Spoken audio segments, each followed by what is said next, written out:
Digital marketing क्या कहलाती है कि ऑनलाइन प्लेटफॉर्म पे जो मार्केटिंग हम करते हैं उसको बोलते हैं digital marketing. Like website, email, Facebook, Insta. आपका इस क्षेत्र में कैसे आना हुआ? एक्चुअली मैं इसका नाम सुना भी नहीं था 2016 से पहले। फेसबुक का जमाना आ गया तो मुझे फेसबुक पर पोस्टर बनाना अच्छा लगने लगा और बच्चे का कॉल आने लग गया। तो मुझे समझ में आया कि इसके थ्रू बच्चे आते हैं कोचिंग में। डिजिटल मार्केटिंग कोर्स किया मैंने अपने कोचिंग को बढ़ाने के लिए, अपने कोचिंग में बच्चे लाने के लिए। तब मुझे वहाँ जाकर समझ में आया कि डिजिटल मार्केटिंग बहुत बड़ा सेक्टर है और आगे जाके और बड़ा हो जाएगा। यदि हमें ग्राफिक डिजाइन करना है तो उसके लिए फोटोशॉप थ्रू के जाएंगे। अब एआई टूल्स, कैनवा सबसे बड़ी टूल्स है।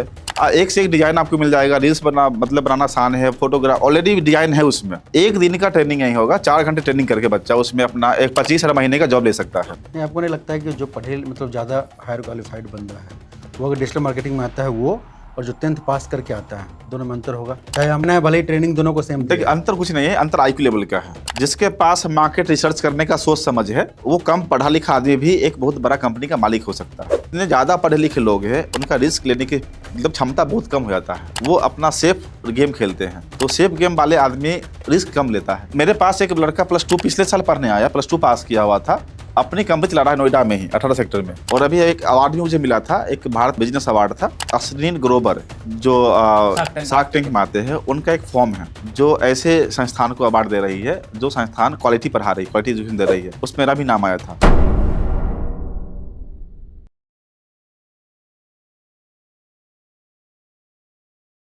नमस्कार दोस्तों, स्वागत है आपका हमारे YouTube चैनल कुछ बातें पर। आज हम आपको एक ऐसे शख्स से मिलाने जा रहे हैं जिन्होंने डिजिटल मार्केटिंग की दुनिया में एक नया मुकाम बनाया है और उनका नाम है प्रवीण कुमार जी। नमस्कार प्रवीण जी, कैसे हैं आप? बढ़िया बढ़िया सर। तो बताएं कुछ अपने बारे में हमारे दर्शकों को। एक्चुअली डिजिटल मार्केटिंग अभी के टाइम में बहुत बड़ा एक नाम हो गया है। डिजिटल मार्केटिंग स्टूडेंट के लिए, कंपनी के लिए, मतलब हर क्षेत्र में किसी को प्रोडक्ट बेचना हो, किसी को प्रोडक्ट खरीदना हो, सब ऑनलाइन प्लेटफॉर्म के जरिए खरीदते हैं। तो अभी बिना डिजिटल मार्केटिंग के हेल्प से मार्केटिंग पॉसिबल नहीं है।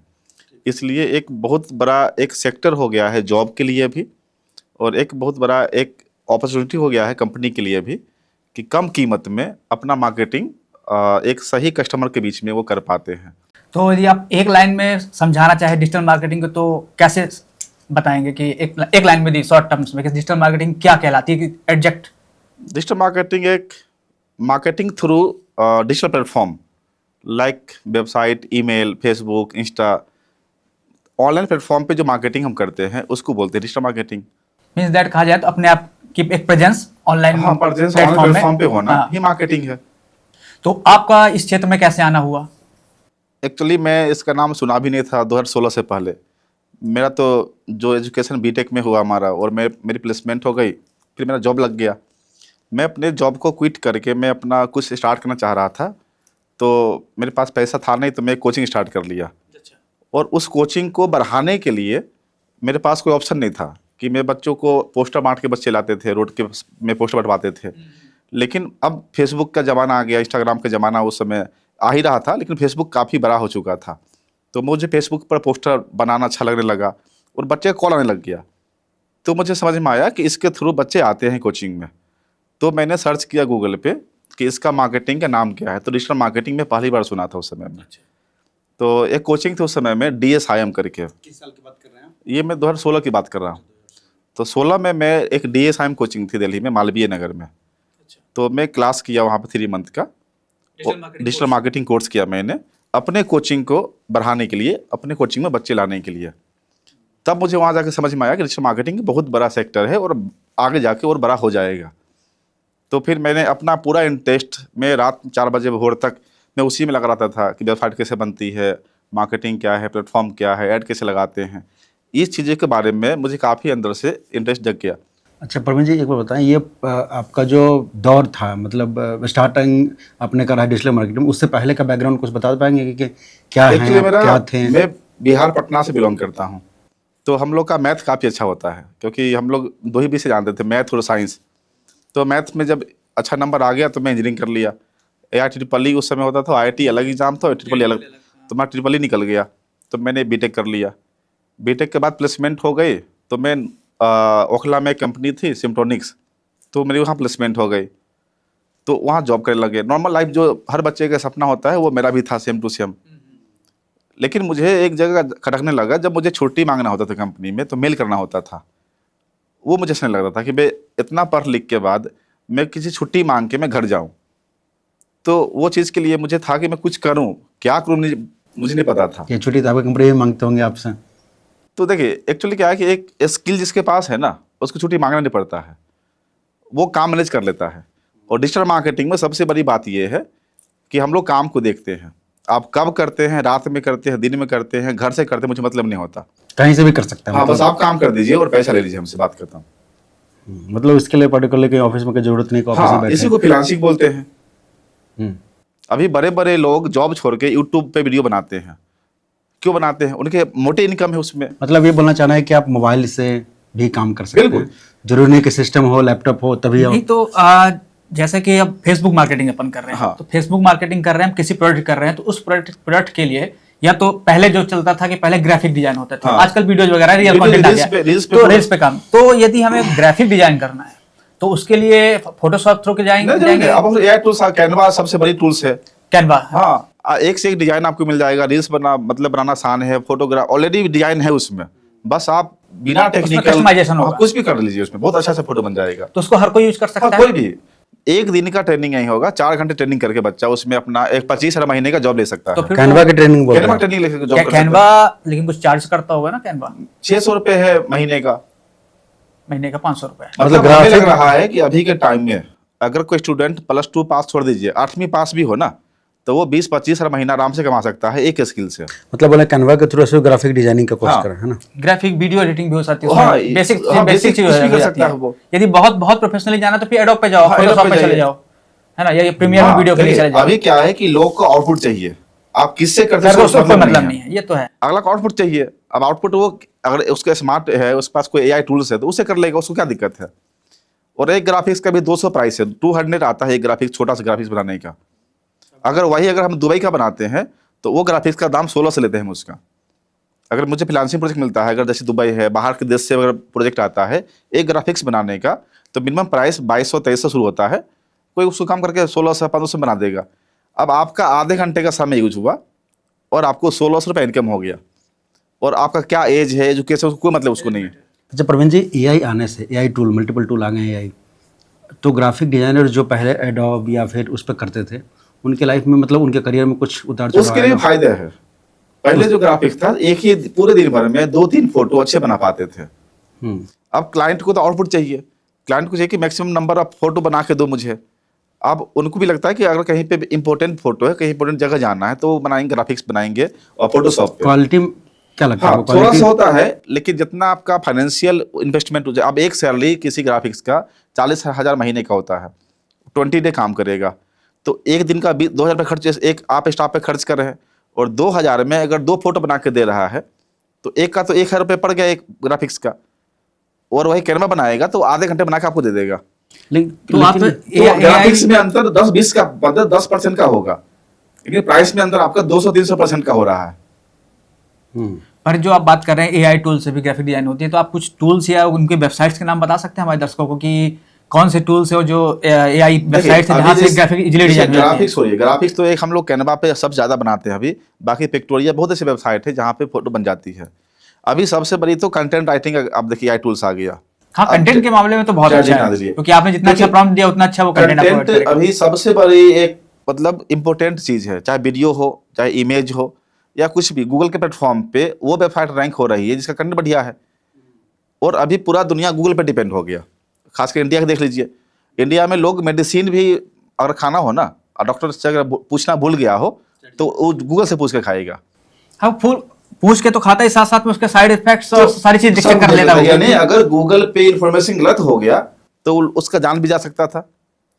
तो यानी गूगल कंटेंट को काफी फिल्टर करता है कि ये कंटेंट लिखा किसने, क्या जो लिखने वाला व्यक्ति के पास में एक्सपीरियंस था, एक्सपर्टीज है, कितना एक्सपीरियंस है, ताकि इसके कंटेंट को मैं रैंक करवा पाऊँ। तो गूगल अभी अपने जो सर्च इंजन था उसमें एआई ला दिया, और एआई को कमांड दे दिया कि जो भी कंटेंट डाले उसका तुम ये बाकी डिटेल चेक कर लो। जैसे उसमें एक रूल्स बना दिया, EEAT रूल्स, जिसके पास एक्सपीरियंस हो, एक्सपर्टीज हो, और मतलब उसका ऑथोराइज्ड हो, ट्रस्ट हो, उसी का कंटेंट रैंक करना है उसको गूगल को। तो यानी पूरा पूरा कंटेंट का खेल हो गया। आप ही यूट्यूब देखते हैं, किसके कंटेंट पे आप रुकते हैं? जिसका बढ़िया कंटेंट होगा।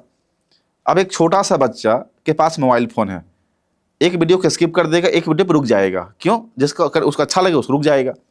आपको सोचना है कि आपका ऑडियंस को क्या कंटेंट पसंद आएगा। अगर आप वो कंटेंट बनाने में अगर आप सक्सेस हो जाते हैं तो आपका ब्रांडिंग फ्री ऑफ कॉस्ट हो जाएगा। अच्छा, फॉलोअर बढ़ाना, सब्सक्रिप्शन बढ़ाना, ये सब का सब्सक्राइब करवाना यूट्यूब पे, ये किसके अंदर? डिजिटल मार्केटिंग के अंदर आता हाँ, है? डिजिटल मार्केटिंग के अंदर में आपका वेबसाइट बनाना, फेसबुक इंस्टाग्राम को ग्रो करना, यूट्यूब को ग्रो करना, यूट्यूब से इनकम करना, फेसबुक से इनकम करना। फेसबुक पे अब जैसे आप इनकम होने लग गया है, आप वहाँ भी आप मोनेटाइज कर सकते हैं अपने यूट्यूब को। अच्छा, मैं आपसे वही क्वेश्चन पे आने वाला हूँ कि मोनेटाइजेशन करने के लिए, स्टार्ट करने के लिए यूजर्स को क्या करना चाहिए कि उसका चैनल मोनेटाइज हो जाए? क्योंकि उसके रूल्स रेगुलेशन है कि एटलीस्ट आपके 5000 फॉलोअर्स होने चाहिए। हाँ। और कुछ और टाइम अगर- तो मुझे पता नहीं है। सिंपल समझिए, फेसबुक करती क्या है, वो कंपनी से लेती है पैसा और कंपनी का वीडियोज आपके वीडियोज के बीच में डाल देती है ऐड के रूप में। अगर आपके वीडियो पे 5000 से भी कम लोग होंगे तो आपकी वीडियो को मोनेटाइज क्यों करेगी? अगर आपके फेसबुक पे वीडियो जो डालते हैं आप, उसमें व्यू 100-200 आएगा, तो उस पर फेसबुक क्यों उसमें वीडियो डालेगी? तो एक यूजर्स को सिंपल ये चाहिए कि हमारा वीडियो इंगेजिंग हो, कुछ स्टोरी हो, कुछ इंटरटेन हो, ताकि लोग हमारे वीडियो में इंगेज करें। सबसे इजी वे कौन सा है कि मतलब उसको किस तरह का कंटेंट क्रिएट करना चाहिए जिससे उसका चैनल या जो पेज जो है वो जल्द से जल्द मोनेटाइज हो जाए? अगर अभी जैसे इंटरटेन हो, कॉमेडी हो, स्टोरी हो, तो काफ़ी अच्छा चलता है। जैसे कोई कॉमेडी में है या, क्योंकि लोग के पास समय बहुत है इंडिया में, उनको लगता है कि कोई अगर स्टोरी भी चल रहा है तो देखिए अभी इंडिया में कोई अगर भक्ति चीज़ पे भी काम कर रहा है तो उसको लोग काफ़ी फॉलो कर रहे हैं। किसी को अगर कुछ मोटिवेशनल भी अगर कोई बोल रहा है उस पर काफ़ी लोग फॉलो कर रहे हैं। किसी को न्यूज में इंटरेस्ट। देखिए ऑडियंस तो देखो आपको हर तरह के, आप तो गंदा हाँ, काम भी दिखा रहे हो तो भी लोग देखेंगे। मेन है कि आपकी एक्सपर्टीज किस में है। नहीं तो मतलब एक मैं वो वही तो आपसे पूछ रहा हूँ कि मीन्स ऐसा कौन सा है जो सबसे इजी गोइंग है और जल्द से जल्द मतलब ग्रो करेगा? जैसे एक टाइम था जब इंडिया का जो यूट्यूब चैनल जो टॉप में था वो इनका था, बच्चों वाला था, एनिमेशन का था। वो दौर बहुत तेजी से चला उनका। अभी वो बात अलग है कि अभी टी सीरीज चल रहा है, म्यूजिक का चल रहा है, तो एक ट्रेंड था उस टाइम पे। तो अभी इस दौर पे यूजर यदि कोई चाहे कि मुझे अपना चैनल मोनेटाइज करना है जल्द से जल्द या फेसबुक में जल्द से जल्द मुझे ग्रो करना है, तो उसे किस सेक्टर में मतलब किस टाइप के वीडियोज बनाना चाहिए जिससे जल्द से जल्द इंगेज हो जाए ऑडियंस? देखिए मुझे लगता है कि देखिए अभी जैसे आप टूर टेबल लीजिए, जिसको ब्लॉगिंग करने का शौक है कि मैं जगह जगह घूम रहा हूँ, उसको खुद घूमना पसंद हो तभी वो घूम सकता है। और उसमें खर्चा है ना, तो खर्च है। तो अब बहुत लोग ये बताता है कि मैं 200 रुपये में मैं दिल्ली से शिमला जा रहा हूँ, तो वो दिल्ली से कालका का ट्रेन पकड़ लेगा, जनरल ट्रेन, कालका से टॉय ट्रेन पकड़ लेगा 5 रुपये का, और 200 में वहाँ शिमला पहुँच जाएगा। पर वही लेकिन उसके देखने वाले व्यूअर बहुत होंगे। क्यों होंगे? कि बहुत लोग जाते हैं घूमने के लिए यहाँ से शिमला। तो लेकिन अगर वो कुछ कंटेंट में खर्च नहीं करेगा तो लोग क्यों देखेंगे आप इस चीज़ को? अगर मुझे इन्फॉर्मेशन है, जैसे आप खान सर मान लीजिए, खान सर के पास जनरल नॉलेज ज़्यादा है, तो वो डालते हैं वीडियो, वो लोगों को मोटिवेट करते हैं काफ़ी एक अच्छा लैंग्वेज में, मतलब जो बच्चों को पसंद है, लोग को पसंद आता है। तो हर आदमी के पास अपना जो स्किल है ना, उसी को वीडियो बनाए, उसके अपने कैटेगरी के व्यूअर मिल जाएंगे। सिंपल है। मतलब हम किसी को कॉपी नहीं कर सकते हैं कि वो ऐसा वीडियो बनाया, उसके पास अच्छे व्यूअर आ गए तो मैं भी ऐसा बनाना शुरू कर दूं, नहीं हो पाएगा। नहीं, मैं वो नहीं कह रहा हूँ, मैं सिर्फ इतना सा पूछ रहा था कि मतलब एक ऐसा अभी कौन सी चीज ट्रेंड में चल रही है जो बहुत इजी गोइंग है और लोग बहुत इजी तरीके से कर सकें, क्योंकि आज की डेट में आप देख रहे हैं छोटे छोटे बच्चे भी बना रहे हैं। देखिए अब बहुत, मैं तो ये देख रहा हूँ कि जो बच्चे डांस करते हैं ना, उसके बच्चे भी अच्छे व्यूअर हैं। हाँ। कुछ बच्चे अपना जैसे कुछ अभी आप देखिए, लेकिन बच्चों के चैनल में ये है कि रिस्ट्रिक्शंस हैं। हाँ, रिस्ट्रिक्शन। तो देखिए अब सिंपल गूगल का क्या नाम ये है कि हम वल्गर कंटेंट, आपका सेक्सुअल कंटेंट उस पर नहीं होना चाहिए, या किसी और का कंटेंट को भी नहीं करना चाहिए आपको। अब आपका रिसर्च क्या कहता है कि हमारे ऑडियंस कौन सा एज का है और उसे क्या पसंद है, क्या लैंग्वेज पसंद है, और मैं किस लैंग्वेज में बात करूं। अगर आप इसमें सक्सेस हो गए तो देखिए, अब मैं डिजिटल मार्केटर हूं, मैं चाह के भी मैं डांस नहीं कर सकता, मैं चाह के भी मैं कुछ और नहीं बना सकता, क्योंकि अब मेरा फेस डिजिटल मार्केटर का बन गया है, तो मैं तो इसी में आगे काम करूंगा। या मैं टीचर हूं तो मैं पढ़ा सकता हूं, मैं मोटिवेशन कर दे सकता हूं, लोगों को समझा सकता हूं कि जॉब कैसे मिलेगी। तो हर एक चैनल का अपना एक पहचान है, उस कैटेगरी में हम आगे बढ़ सकते हैं। लेकिन मैं इसी वीडियो चैनल पे मैं कोई और चीज़ नहीं डाल सकता सिर्फ व्यू बढ़ाने के लिए। हाँ। तो अच्छा, यूट्यूब पे सब्सक्राइबर बढ़ाने के लिए क्या इजीएस्ट तरीका है और जल्दी बढ़ जाए? एक रेगुलर कंटेंट, मतलब फ्रीक्वेंसी सही होनी चाहिए, और कंटेंट के अंदर में इंफॉर्मेशन जो लोगों को कुछ ना कुछ उसको वैल्यूएबल कंटेंट मिले। ओवरऑल कंटेंट का सारा खेल है सर। अच्छा, तो उस content वीडियो का है, वो जो करना कि पड़ता है। एरिया और उस वीडियो के अंदर में टाइटल, उसका डिस्क्रिप्शन, उसका टैग, Thumbnail। हाँ उसका टैग क्या है, उसका थंबनेल में हम कितना अट्रैक्टिव लिखे, आई कैची है कि नहीं, कुछ चीज़ें हैं जो हम बताते हैं गूगल यूट्यूब को कि हमारा ये टैग है और किसी को ये वर्ड अगर पसंद है तो मेरा वीडियो से सामने ला देना। तो गूगल भी हमें या यूट्यूब भी हमें खुद वो हेल्प करता है ऐसे लोगों के बीच में वीडियो ले जाने में जिसका मैंने टैग लगाया है। कीवर्ड जिसको बोलते हैं, टैग बोल टैग दीजिए, या अलग हाँ कीवर्ड। टैग बोल दीजिए, उसमें टैग का ऑप्शन देता है यूट्यूब। पहले कीवर्ड्स बोलते थे उसे, आजकल उसका टैग का नाम आ टैग बोल गया, दीजिए। टैग देना और पड़ता है। डिस्क्रिप्शन, जो चीजें आपने अपने वीडियो में बताया उसका, अब तो टाइटल तो 100 कैरेक्टर का ही लिखा सकता है और वीडियो में 10-15 टॉपिक बात किए हैं, तो वो 10-15 तो टाइटल में आएगा नहीं, तो लिखिए डिस्क्रिप्शन में दीजिए कि मैं आजकल तो अच्छा। लोग वो भी देने लग गया ना कि इतने मिनट में, हाँ, और इतने title सेकंड में दीजिए, हाँ, इतने ये वाली बातें हुई heading जो हैं, है, इसमें ये बात इतने हुई है। सेकंड पे मेरी बात हुई है, ताकि गूगल को ये पता चल जाए कि इस वीडियो में ये सब टॉपिक की कवर किया गया है। तो कुछ टेक्निक है, इसको आप बोल सकते हैं यूट्यूब एसईओ बोल सकते हैं कि यूट्यूब को एसईओ में कैसे करूं। Video optimization. हाँ, वीडियो ऑप्टिमाइज बोल दीजिए। अच्छा, सेम चीज़ इसके लिए इंस्टाग्राम के लिए बता दीजिए, फॉलोअर्स कैसे बढ़ाया जाए उसका। सेम है, आप यही मान लीजिए उसमें भी, ऑर्गेनिक तरीके कि उसमें आप हमारा जितना कम से डालेंगे। कम आप 15+ हैशटैग यूज कीजिए। अच्छा, कोई अगर बोलता है कि मैं यूट्यूब पे सब्सक्राइबर हो या फिर इंस्टाग्राम पे फॉलोअर्स हो, पैसा से होता है ना कि पैसा देने से जल्दी जल्दी बढ़ जाता है, फेक तो वो followers, देखिए, वो तो 250-300 रुपए में आप आराम से 2-3 हजार फॉलोअर्स खरीद तो सकते वो हो। ओरिजिनल होता है नहीं, या नहीं, फिर बॉट होता है, रोबोटिक्स? बॉट होता है वो। बॉट। अच्छा, बॉट। हाँ, तो वो, बट हाँ, ये फेसबुक में आप ऐड के थ्रू फॉलोअर्स बढ़ा सकते हैं। हाँ देखिए, Facebook में। ऐड से बढ़ाना कोई वो लीगल है। आपके पास क्या है कि मैं अभी यूट्यूब पे डालता हूँ वीडियो, तो हमारे वीडियो में 400-500 व्यूज आया, तो 400-500 के लोग में ही हमें लाइक करेंगे या सब्सक्राइब करेंगे। मैं यूट्यूब को पेमेंट कर दूं कि हमारे इस वीडियो को मुझे 2 करोड़ लोगों को दिखाना है, तो यूट्यूब मुझसे पैसा मतलब मांगे, अकाउंट पे हम पैसा पे करेंगे, फिर वो 2 करोड़ लोगों को भेजेगी, तो ये हम पैसा देंगे, ये लीगल है। तो अगर उस वीडियो से अर्निंग होता है तो क्या वो अर्निंग उस देगा वीडियो YouTube? अर्निंग नहीं होगा। अच्छा, अर्निंग देगा ही जिस नहीं। वीडियो में हम ऐड लगाते हैं उस ऐड में वीडियो, उसमें ऐड मतलब हमारा तो ऐड चल ही रहा है उसमें, तो उस पर ऐड कैसे लगाएगी वो? हाँ, लेकिन वो व्यक्ति सब्सक्राइब आपको कर सकता है। हाँ, अगर मान लीजिए हम ऐड चला करके पिछले 10 वीडियो में हमने क्या ऐड चला करके हाँ, हमसे तो आपके subscriber पास gain कर व्यूअर लिया। आ गए, उनको वीडियो पसंद आ रहा है, तो आप सब्सक्राइब कर लेंगे आपको, ताकि अगला वीडियो आप उसको मिले। हाँ, तो ये भी तो बेस्ट तरीका हाँ, है। तो ये भी आपके स्टार्टिंग में तो ऐड लगाना ही पड़ेगा। किसी के साथ मर्ज ऐसा भी कुछ होता है कि मान लीजिए आपके पास सब्सक्राइबर बहुत है यूट्यूब देखिए, क्रॉस प्रमोशन होता है। कोलैबोरेशन करके, हाँ, कोलैबोरेट करके बिल्कुल, दूसरे से जो हो बड़े जाता है। इन्फ्लुएंसर है उसको आप बात कीजिए, उनके इंटरव्यू दीजिए, वो आपके चैनल पे इंटरव्यू देंगे। इस तरह करके भी आप अपना अवेयरनेस बढ़ाइए अपने बारे में। नहीं, यूट्यूब चैनल जैसे मान लीजिए मेरा यूट्यूब चैनल है, आपका यूट्यूब चैनल है, तो हम दोनों, आपका व्यूअर्स मतलब आपका यूजर जो है मेरे पर ट्रांसफर कैसे हो सकता है? अगर मान लीजिए मैं आपको अपने यूट्यूब पे मैं अपने इंट्रोड्यूस करवाऊं कि हमारे सर हैं, वीडियो में करवाएंगे या वीडियो में अच्छा, वीडियो हाँ, में करवाना पड़ेगा। करवाना पड़ेगा। देखिए, यूजर्स एक इंसान है, कोई मशीन तो है नहीं।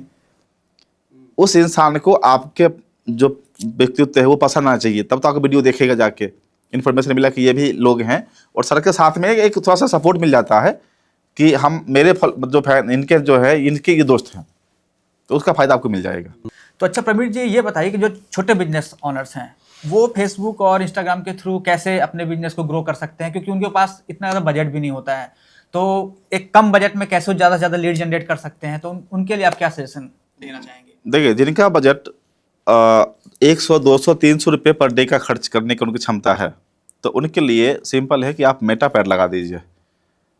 उनके थ्रू मेटा पे ऐड लगाने से उनके जो बेसिक जो आसपास के जो लीड हैं या पूरे इंडिया के लीड हैं, क्योंकि फेसबुक $1 का मिनिमम प्राइस बताती है कि मैं उतना से ऐड लगा दूंगा, जो भी डॉलर का प्राइस हो, 90 हो, 88, 89 जो भी हो, आप चाहें तो 5 रुपये खर्च करके ऐड को बंद कर सकते हैं, 50 करके बंद कर सकते हैं, वो पूरा आपके हाथ में कंट्रोल है।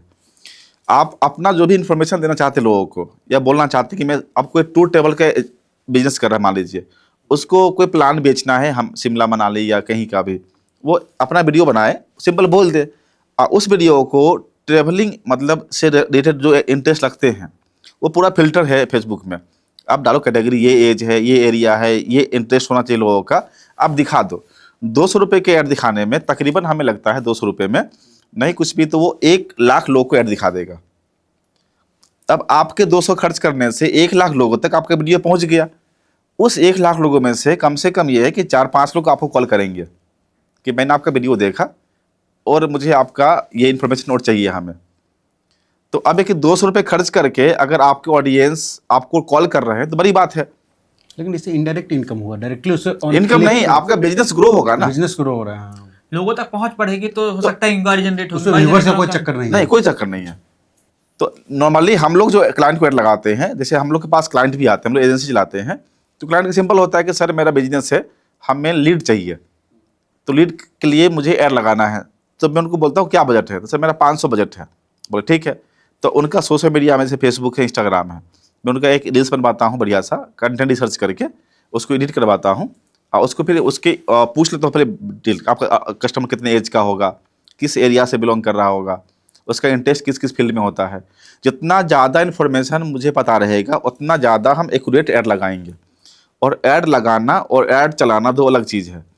ऐड लगाना हमें यूट्यूब से भी देख कर सीख सकते हैं, लेकिन ऐड चलाना एक्सपीरियंस पे डिपेंड करता है। ऑब्वियस सी बात है कि मैं एक्सपीरियंस पे, मैं मार्केटिंग कर रहा हूँ, मैं अपने से ऐड लगाया, उसको मैं कस्टमाइज करके कस्टमर ऑडियंस बना के मेरी मार्केटिंग किया, फिर मैं इंटरेस्ट को पकड़ लिया, उसके बिहाफ पे हम उसको ऐड और फिल्टर लगेंगे, नैरो ऑडियंस लगाएंगे। तो इसको बोलते हैं मार्केटिंग फनल्स। तो फनल्स के ऊपर काम करेंगे तो छोटे क्लाइंट, जो छोटे हमारे क्लाइंट हैं, वो काफ़ी हैप्पी हो जाते हैं कि मैं 15,000 रुपये खर्च किया पूरे महीना में और इससे मैंने 5 लाख का बिजनेस किया। अच्छा, रियल कॉल्स के लिए क्या करना चाहिए, क्या स्ट्रेटजी अपनाना चाहिए? तो जनरली होता है क्या, जैसे अपन ने उसको वो कर दिया, ऐड लगा दिया, बहुत सारे आजकल फेक कॉल्स आते हैं बहुत ज़्यादा, क्योंकि जनरली लोगों ने क्लिक कर दिया उसके बाद कट कर देते हैं। तो मतलब एक रियल ऑडियंस के लिए आप क्या सर्च करेंगे, फेसबुक, इंस्टाग्राम या गूगल एडवर्ड के थ्रू जाएंगे? मैं चाहता क्योंकि हूं गूगल एडवर्ड तो महंगा है। सोशल मीडिया पे आप ऐड लगाइए या गूगल पे जहाँ लगाइए, आप व्हाट्सएप एपीआई सेटअप कर दीजिए। व्हाट्सएप एपीआई के अंदर फ्लोज बन जाता है जो ऑटोमेट उसको आंसर कर देता है यूजर को। अगर वो बच्चा है, वो कुछ मतलब क्लिक ही कर दिया, तो उससे कुछ क्वेश्चन पूछेगा व्हाट्सएप उसको ऑटोमेटिक, इसमें से क्या चाहिए आपको। उसमें कोई क्लिक किया, उसके अंदर फिर पूछेगा इसमें क्या चाहिए, बच्चा वहाँ आंसर पहुँच ही नहीं पाएगा। उसमें हमें कम से कम 6-7 लेयर पे हम आंसर कर देंगे उसमें, उसको बोलते हैं फ्लोज। तो वो व्हाट्सएप एपीआई खुद ही ऑटो कर देती है आंसर उसको। अगर उसको 6-7 आंसर तक पहुँच जाती है। तो व्हाट्सएप एपीआई लगाते कैसे हैं? तो सिंपल है कि बहुत सारी कंपनी है अभी, जैसे आपका AI सेंसी एक एग्जांपल है, क्लिक है, व्हाट्सएप क्लिक करके है। तो इसमें अच्छा, ये एपीआई परचेस करना पड़ता एपीआई है? आप मंथली आप 800-900 रुपये का पे करके 800-900 रुपये खर्च करना है बस। 1000 मान लीजिए, 1000 रुपये का महीने खर्च आएगा। आप एक अपना एक नया नंबर लेके व्हाट्सएप पे बना लीजिए और अपने वेबसाइट, फेसबुक सबसे लिंक कर दीजिए। आपके फिल्टर हो जाएंगे ऑडियंस और आपका जो आउटपुट है वो भी 4 टाइम बढ़ जाएगा। फिल्टर कैसे होंगे ऑडियंस इससे? कि हमारा जो 10 लास्ट आंसर तक पहुंच गया है, उसको मैं कॉल करूं, बाकी तो फिल्टर सर्वे टाइप का बोल रहे हैं उसमें। हाँ, वो एक तरह से वो फिल्टर करना ही हो। फिल्टर हो गया हमारा कि जैसे 100 कॉल आया, उसमें से 60 कॉल ही हम तक पहुंचेगा, बाकी 40 कॉल रुक जाएंगे बीच में ही। तो कहाँ इंटीग्रेशन कहाँ पर होता है? वेबसाइट पे इंटीग्रेशन? सब जगह, वेबसाइट हो, व्हाट्सएप, मतलब हमें एक नंबर ले लिए, वो नंबर कहीं भी लिंक करेंगे तो उसका मैसेज उसी एपीआई पे जाएगा। तो काफी बेहतर अभी के टाइम में, तो अभी व्हाट्सएप एपीआई ही चल रहा है अभी। तो नहीं, तो ये एपीआई जो बता रहे हैं आप, किसके लिए बेनिफिट है? मतलब सबके लिए, बिजनेस जो भी बिजनेस मैन है उनके लिए, हर बिजनेस के लिए, जिनको मार्केट से लीड चाहिए उनको। अच्छा, समझ गया, जो डिजिटल मार्केटिंग के थ्रू कमाना और चाहिए। आप जब आपसे बात हो ही रही तो एक चीज पूछना चाहूंगा कि आप आज के जो नए यंग जनरेशन है, जो अपना काफी टाइम मोबाइल में समय बिता रहे हैं, टाइम वेस्ट कर रहे हैं, तो उनको क्या सजेस्ट करना चाहेंगे कि आप उस पर समय गुजार रहे हो तो आप उसका बेनिफिट भी ले सकते हो? बहुत से लोग अभी उससे अवेयर नहीं है, खासतौर से यदि उनको पता भी है लेकिन वो उसमें घुसना नहीं चाहते, सोचते कौन करे ये सब चीजें। तो एटलीस्ट वही करके करें। आप रील बना रहे हो पर रील आपकी 100% तो मतलब 99% आप नहीं होगे फेमस, ये गारंटेड है। 1% लोग होते हैं, ऊपर से वो कंटिन्यूसली आपकी है, आप कंटिन्यूस काम कर रहे हैं, तो बिल्कुल। तो आप उनको कैसे सजेस्ट करना चाहेंगे कि आप क्या करो तो कि आप उससे इनकम भी जनरेट कर सकते हो और आपका एंटरटेनमेंट भी होता रहे? मैं तो कहूंगा कि जो भी व्यक्ति के पास मिनिमम 3 मंथ का भी टाइम हो अपने लिए खासकर, तो वो डिजिटल मार्केटिंग कोर्स कर ले। उनको समझ आ जाएगा कि मैं रील्स देखूं या रील्स बनाऊं। अभी रील्स देखने में वो पूरा 6-7 घंटा 8 घंटा समय लगाते हैं, उनका रिचार्ज भी खत्म हो जा रहा, समय भी खत्म हो जा रहा, डांट भी सुनते हैं घर में, या उनको खुद से ही लास्ट में उनको अच्छा नहीं फील होता कि मैं क्या कर रहा हूँ। अगर वो 3 महीना समय खुद को दे दे अपने कोर्स का साथ, नहीं मतलब कोर्स छोड़ देना है, वो इंटर कर रहे हैं, वो बीकॉम कर रहे हैं, बीसीए उससे मतलब उनको नहीं है, 3 मंथ अगर वो समय देते हैं डिजिटल मार्केटिंग के कोर्स पे, उनको ये समझ आ जाएगा कि मुझे करना क्या चाहिए। कॉस्ट कितनी आएगी इसकी? डिजिटल मार्केटिंग का प्राइस मार्केट में देखिए 10,000-15,000 से कोर्स शुरू होता है। फिर भी एक मतलब जो इंसान लेकिन स्टैंडर्ड प्राइस जैसे हम लोग पढ़ाते हैं तो हम लोग चाहते हैं कि बच्चों को सिर्फ पढ़ाई कोर्स की तरह पढ़ा के उसको काम करवा के पढ़ाएं, लाइव प्रोजेक्ट्स। हाँ, प्रोजेक्ट लेके। तो मेरे पास अपने क्लाइंट होते हैं, तो मैं अपने क्लाइंट पे बच्चों को काम में इंडिकेट करता हूँ कि ये मैं सिखा दिया हूँ तुमको, अब इसमें तुम इन्वॉल्व हो जाओ और उसमें जो दिक्कत हो मुझसे पूछो। तो अगर वो बच्चा क्लाइंट का काम पूरा खत्म कर दे रहा है, मतलब उसको समझ आ गया, तो मुझे वो टाइम डबल लग जाता है पढ़ाने में। तो हमारा तो स्टार्टिंग जो है, हम लोग मिनिमम 35,000 से कोर्स शुरू कर देते हैं कि जो बच्चे चाहते हैं मुझे जॉब लेना है, 25-30 हज़ार का जॉब लेना है मार्केट में, हम बोलते हैं 35,000 मुझे दो और मेरे पास 4 मंथ समय दे दो, फुल टाइम दे दो, 10 बजे आओ 6 बजे आओ शाम में, हम 3 घंटा पढ़ाएंगे और बाकी 5 घंटा तुमसे हम काम करवाएंगे, तुमको लाइव प्रोजेक्ट पे काम करवाएंगे। तो अगर वो बच्चा 3-4 महीना मेरे पास अगर बैठ जाता है, वो 25,000 कमाने के लायक वो बन के जाएगा हमारे यहाँ से, और गारंटी 100% जॉब का रहेगा। आप मतलब आप कहीं placement promote provide नहीं करते हैं? मेरे पास अभी 700 प्लस कंपनी है जो हमसे बच्चे मांगती है कि सर आप डिजिटल मार्केटिंग मेरे पास हायरिंग आ रही है, आप बच्चे भेज दीजिए। मेरे पास बच्चे नहीं होते उतने बच्चे, मिनिमम सैलरी क्या देते होंगे वहाँ पर जहाँ पर आप मिनिमम recommend करते हैं? 22-23 मिल जाता है। 22-23 से हाँ। फ्रेशर को। हाँ, प्रेशर को, क्योंकि मैं तो इंटर्नशिप नहीं करवाता हूँ ना। अगर बच्चे कोर्स करते तो उनको फिर 5-6 हज़ार महीना मिलेगा इंटर्नशिप में, तो वो तो मैं अपने पास ही कर देता हूँ। कोई बच्चे आपके यहाँ आ रहे हैं ज्वाइन करने के लिए, तो कुछ बेसिक क्राइटेरिया है जो नहीं, कुछ नहीं, बस कुछ बच्चे को इंटरेस्ट होना चाहिए इस फील्ड में, कम्युनिकेशन आना चाहिए, ऐसा कुछ? देखिए इसमें क्या है कि बच्चे को जो हम सिखाएंगे उसको वही काम करना है वहाँ पे, कम्युनिकेशन मैटर नहीं करता है, आप ये Communication बोल नहीं रहे हैं। करता है। इसमें कुछ भी मैटर नहीं करता। उसके ना ही AI टूल्स उसकी हैं, स्टडी भी यूनिवर्स का टूल सारा है, तो उसको एजुकेशन साइंस में है, आर्ट्स में कोई मतलब कोई नहीं है। मतलब नहीं है। बस 4 मंथ समय दे दे, उसके पास बस इंटरेस्ट होना चाहिए। मैं लिख के देता हूँ कि मैं 20,000 से ऊपर की सैलरी पे 4 महीने बाद उसको मैं जॉब लगवा दूंगा। मतलब जीरो से हीरो बना देते हैं। हाँ बिल्कुल, बस बच्चे अपना पूरा फुल टाइम मुझे दे दे 4 महीने के लिए। पूरा डेडिकेशन के साथ। हाँ, तो अपने कोचिंग के बारे में आप थोड़ा बताएंगे कि क्या क्या सब्जेक्ट है, मतलब क्या क्या देखिए, कोर्स मैं करवाते हैं, ये सब सारी जिस चीजें? गांव से बिलोंग करता हूँ उस गांव में मैं अपने स्कूल का तीसरा टॉपर था।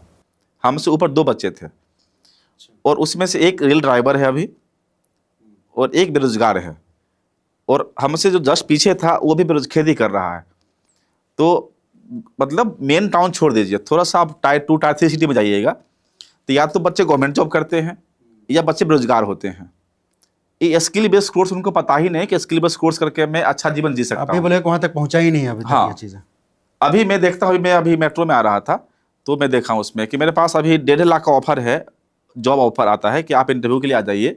जिनका एक्सपीरियंस 3 साल हो गया है डिजिटल मार्केटिंग में, उनको 1.5 लाख का ऑफर आता है JSLD के लिए। अब बताइए, डिजिटल मार्केटिंग कोई बीटेक के बाद ऑफर 1.5 लाख नहीं आता है महीने का। आप 20 लाख का कोर्स करते हैं तब 50 का महीना जॉब लगता है तो बच्चे खुश होते हैं। और डिजिटल मार्केटिंग में 35,000 कोर्स कर लीजिए और 3 साल बाद आपकी सैलरी 1.5 लाख महीना मिलेगी। ऐसे कौन सा कोर्स में मिलेगा?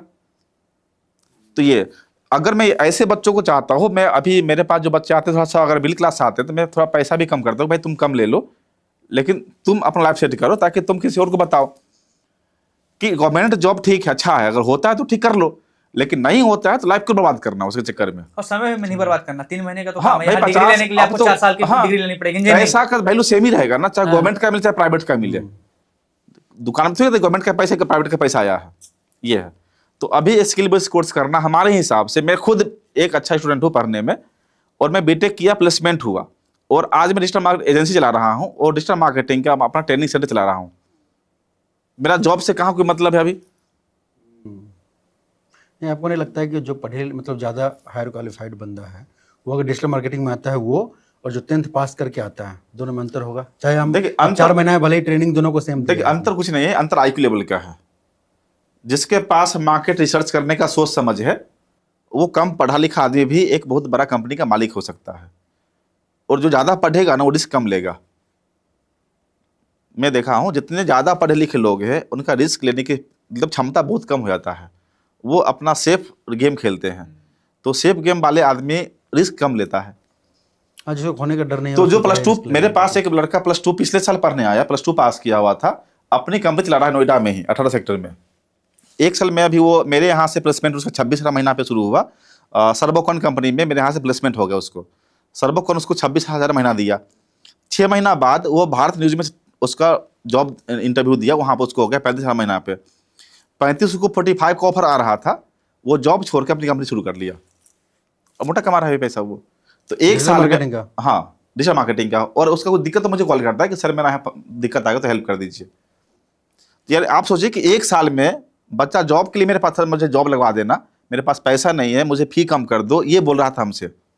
और एक साल बाद वो मतलब आप सोच सकते हैं कि आईफोन ये वो ऑफिस चला रहा है, रेंट पे मतलब लोग को सैलरी दे रहा है, एक साल के अंदर चेंज उसके अंदर लाइफ में हो गया। तो ये पावर है डिजिटल मार्केटिंग का भी। तो डिजिटल मार्केटिंग की तो पहुंच बहुत ज्यादा है, एक मीन्स आज आप हर किसी के पास पहुंच सकते हैं डायरेक्ट बिल्कुल डिजिटल मार्केटिंग के हाँ, through। मैं तो बहुत कंपनी अच्छा के भी है। मालिक तक जा सकता हूँ ट्विटर के ऐड लगा के। मैं ट्विटर पे चाहूँ तो एक कंपनी के बस पूरे उसके सीईओ को मैं ऐड दिखा सकता हूँ, भले मैं यहाँ नहीं पहुँच सकता, बाहर से परमिशन लेना पड़ेगा, ऐड दिखा सकता हूँ ऐड में। ये है। तो आपकी कोचिंग कहाँ पर है, क्या नाम है, और आपसे कैसे कांटेक्ट किया जा सकता है, तो थोड़ा सा आप हमारे दर्शकों को बता दें। मॉड्यूलेशन डिजिटल हमारे मतलब कंपनी का नाम है, और उसी कंपनी के अंदर ट्रेनिंग भी होती है, कंपनी बेस्ड ट्रेनिंग करवाते हैं हम लोग, कोचिंग नहीं हमारा है। मैं देखता से ट्रेनिंग कंपनी है। और अभी एक अवार्ड भी मुझे मिला था, एक भारत बिजनेस अवार्ड था, वो मुझे मिला अभी। अच्छा, कहाँ पे? ये जो अश्विन ग्रोवर जो शार्क टैंक में आते हैं, उनका एक फॉर्म है जो ऐसे संस्थान को अवार्ड दे रही है जो संस्थान क्वालिटी पढ़ा रही, क्वालिटी एजुकेशन दे रही है। उसमें मेरा भी नाम आया था। बहुत बहुत बधाई हो सबसे पहले तो इसके लिए। अभी 1 महीना पहले मुझे मिला था। अच्छा, क्योंकि हम लोग कोचिंग है ही नहीं, हम लोग ट्रेनिंग कंपनी है।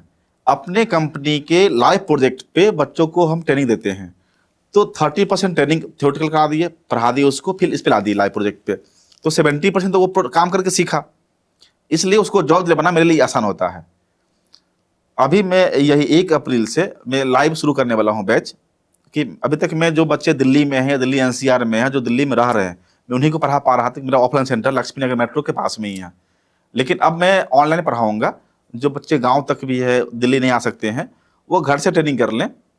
अगर वो ट्रेनिंग सही से करेंगे तो मैं उनको प्रोजेक्ट लाइव ही दूंगा घर पे काम करने के लिए, और मैं पैसा उनको पे करूंगा, वो अपने घर से ही इनकम कर लें। मैं कुछ कंपनी से में टाइप हो रहा है। अच्छा, तो मैं बच्चों को सैलरी में वर्क फ्रॉम होम ही दूंगा। तो अभी 4-5 कंपनी है हमारे अंदर, मतलब जहाँ पे मेरी बातचीत लगभग एंडिंग पे हो गई है, वहाँ पहुँच गई है। उनका काम मेरे पास आएगा और मैं अपने बच्चों से करवाऊंगा। जो हमारा एग्जाम पास करेंगे, हमारा टेस्ट देंगे, वो तो उनको दिल्ली आना पड़ेगा जॉब लेने के लिए। या वो लड़का लड़की कोई मतलब नहीं है, वो कहीं भी मुझे मतलब नहीं है। मुझे बस वर्क रिपोर्ट चाहिए कि आपको मैं काम दिया हूँ, इतना काम मुझे शाम तक चाहिए, रात तक चाहिए, उस डेट में चाहिए बस। तो उनका सैलरी में तकरीबन 15-16 हज़ार महीने का मैं दूंगा। घर बैठे घर बैठे बैठे 15-16 हज़ार कमाई ले। देखिए दिल्ली में आएंगे तो वही सैलरी उनका 30 बन जाएगा, तो लोड मेरा बढ़ेगा। खर्चा भी उनका अगर वो उनका उनका खर्चा है, वो पीजी में रहेंगे। अगर वो घर पे ही जॉब मतलब उनको मिल रहा है तो उनको 15 काफी उनके लिए है। कोई वर्किंग मतलब हाउस वाइफ लेडीज है, वो गाँव में रहती है, उनके लिए 15 काफी है। उनको भी अच्छा लगे कि मैं अपना कुछ पैसा मैं अर्न कर रही हूँ स्किल बेस्ड काम करके। तो मैं इसको अभी लेके मैं अभी 2025 का जो मेरा टारगेट है यही है। तो मैं इसको अभी स्टार्ट कर रहा हूँ लाइव। तो मैंने पूरा सेटअप तैयार कर दिया है, और सबसे पहले मैं कंपनी से टाइप किया हूँ कि मैं बच्चों को पढ़ाऊंगा तो जॉब कहाँ दूंगा उसको। तो मुझे काम चाहिए। तो कुछ काम इंडिया भी है, इंडिया का भी है, कुछ काम इंडिया के बाहर का भी है। अच्छा, हाँ, तो इस दोनों लेके मैं काम अभी स्टार्ट कर रहा हूँ मार्केट में। चलो बहुत बढ़िया था। तो प्रवीण जी, आपको आपके जो आपने अभी बताया कि आपको अवार्ड मिला, उसके लिए बहुत बहुत बधाई, धन्यवाद। और बहुत बहुत आगे फ्यूचर के लिए शुभकामनाएं। अब थोड़ा सा समय की कमी है तो हम अपना पॉडकास्ट यहीं पे रोकते हैं। आपको आपके आने वाले भविष्य के लिए अग्रिम शुभकामनाएं, और ऐसे ही आप लोगों को अवेयर करते रहिए, बच्चों को पढ़ाते रहिए, और आपके कोचिंग संस्थान जो ट्रेनिंग संस्थान है ये भी बहुत ऊपर जाए और काफ़ी नाम हो उसका। तो आपसे कभी मुलाकात करते हैं, और हमारी शुभकामनाएं आपके साथ। बिल्कुल, धन्यवाद। ठीक। दोस्तों, अगर आपको हमारा वीडियो अच्छा लगा हो तो हमारे वीडियो को लाइक करें, शेयर करें, कमेंट करें और चैनल को सब्सक्राइब करें। धन्यवाद।